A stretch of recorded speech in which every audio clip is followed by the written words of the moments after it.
Ligger i min hængkøj kæphøj. Jeg griner over, jeg burde ligge ned i en spændetrøj. Vi satser sådan lidt på at lave en meget, meget eksklusiv klub, hvor sådan unikke oplevelser er i højsædet et eller andet sted.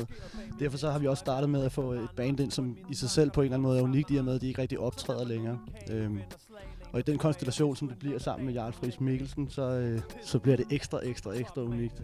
Nu har vi ikke spillet i 8 måneder, og grunden til, at vi så vælger at spille nu her, det er fordi, vi gerne vil støtte op om det her arrangement, som vi mener har noget lidt anderledes at byde på, og det er meget sjovt for os at komme lidt ud en gang imellem, mens vi er i studiet og indspille ting, og vi har vores pladeselskaber og alt det her, og prøve noget lidt anderledes. Ikke fordi jeg skal række ned på andre arrangementer, men jeg synes nogle gange kan det godt blive lidt for af det samme, at det bare er nogle forskellige bands, og der er ikke sådan, der er ikke stillet nogen idé omkring arrangementet, inden det går i gang. Det er bare bands, der kommer og spiller sådan lidt der, lidt her, ikke? Der har været meget clubbing rundt omkring.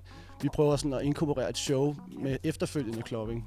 Så vi prøver lidt et nyt koncept, som på en eller anden måde måske stiler lidt højere, end man hidtil har set i Danmark.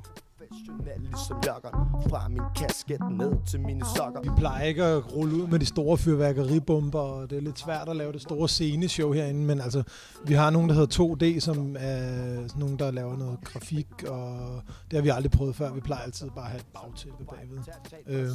Nu vil vi prøve at inkorporere nogle grafiske elementer i det. Jarl Friis Mikkelsen kommer og konfronterer selvfølgelig, og så tager vi vores homies med, som vi plejer at gøre. Men hvem siger vi ikke?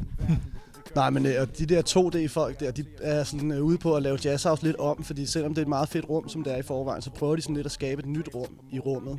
Der bliver sådan 3 kæmpe store skærme herinde, som ligesom skaber et rum, så man kan sætte enhver stemning herinde, som kunne være en pejsestue til en eller anden vild restaurant eller noget af den stil. Vi prøver at tage rummet endnu videre-agtigt.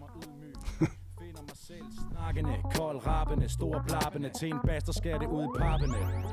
Altså der ligger jo selvfølgelig støbeskeen til de næste arrangementer.